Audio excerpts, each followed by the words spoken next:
Hai guys, sebelum lanjut nonton videonya, jangan lupa untuk klik tombol like and subscribe-nya. Dan jangan lupa juga nyalain notifikasinya, supaya pada saat gue upload video baru, kalian yang tahu duluan guys. Thank you guys. Assalamualaikum warahmatullahi wabarakatuh. Buka mata, buka telinga, buka hati, dan buka nalar kita. Ya kabar indah, sehat kabeh ya. Nah, kita sampai di titik bahwa kita harus bisa mengambil kebahagiaan dari setiap kejadian, termasuk juga urusan pemilu tahun 2024 nanti. Jangan kita jadikan pemilu 2024 itu nanti pemilu yang gontok-gontokan, teman-teman saling sindir, saling singgung, saling marah, saling menyakiti segala macam. Amit-amit, kita bukan orang yang cetek dalam pemahaman politik, maka kita harus selalu melatih diri untuk mengasah naluri politik kita supaya kita mendapatkan ilmu-ilmu baru, nalar-nalar baru, sehingga lebih dewasa mensikapi politik, lebih argumentatif, lebih analitik ya bisa mencerahkan, termasuk pada orang-orang lain yang mungkin belum banyak mengetahui tentang ini. Nah, kita saat ini ingin mengajak teman-teman untuk menganalisa, untuk membuat sebuah ringkasan dari data-data yang sehingga menjadikan data-data itu kita pilih dan kita menyimpulkan di awal sebelum kejadiannya terjadi. Dan kejadian ini kan pasti nanti akan terjadi, tapi mungkin masih dalam beberapa waktu ke depan, sehingga ini nanti teman-teman bisa menulis di komen kira-kira hasilnya apa. Nah, yang ingin saya lempar saat ini adalah, menurut kalian semua, Pak Jokowi akan mengendorse Ganjar Pranowo atau Prabowo Subianto? Nah, nanti kalian semua tulis di komen ya. Terus saya akan pilih Ganjar, menurut saya akan pilih Prabowo, bahkan menurut saya akan pilih Anies, ya monggo. Tapi analisanya kita nggak sampaikan di sini karena mungkin kalau di presentasi, walaupun politik itu kan seni membaca kemungkinan bisa saja, tapi mungkin kalau di presentasi ya mungkin pilih Ganjar dan Prabowo itu bisa 98%, pilih Anies cuma 2%, mungkin seperti itu.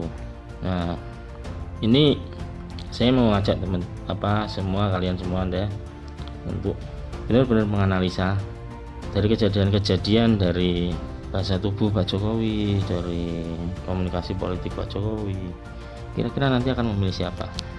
Saya kasih analisa ya. Yang pertama, kalau milih Pak Ganjar, Pak Jokowi milih Pak Ganjar, ya jelas pertama analisanya beliau PDIP, sama-sama PDIP, sama-sama ditugaskan partai, sama-sama kalau orang-orang PDIP mengatakan ini Pak Jokowi pastilah akan memilih PDIP, dia akan kembali ke rumah besarnya dia tidak mungkin kemana-mana. Dia orang yang tahu balas budi, dia yang tahu etika politik, sehingga dia diangkat oleh PDIP dan dia pasti akan kembali ke PDIP. Cuman masalah yang lain, kita tidak bisa nutup mata telinga kita. Anaknya Pak Jokowi pada bermain ke Prabowo. Semua partai-partai yang ada dalam koalisi selain PDIP diharapkan bisa menjadi koalisi besar untuk nyambung ke Pak Prabowo. Walaupun itu tidak mudah kan begitu. Tarik ulur. Pak Jokowi pun mungkin juga udah kesel juga dia. Tapi ini yang terjadi. Nah, pertanyaannya sekarang, apakah Pak Jokowi itu cukup berani berhadapan dengan Megawati Soekarno Putri? Yang di belakangnya tentunya PDIP, kalau ini jelas ya kan. Apakah cukup berani? Kalau teman-teman yang mengatakan tidak akan cukup berani, tidak bakal berani misalkan, ya pilihlah ke Ganjar kan gitu, tidak mungkin cukup berani. Terus yang kedua, kalau Pak Jokowi itu kata Pak Pandana bahwa dia orangnya pendendam. Coba lihat Pak Jokowi setiap kali kegiatan di PDIP dia serasa bukan presiden, serasa ya petugas partai, jadi ya diapa-apakan saja ya dia diam oleh PDIP. Nah, ini memang saatnya Pak Jokowi balas dendam terhadap PDIP. Nah, apakah juga seperti itu? Apakah Pak Jokowi berani? Ya kita nggak tahu kan, maksudnya.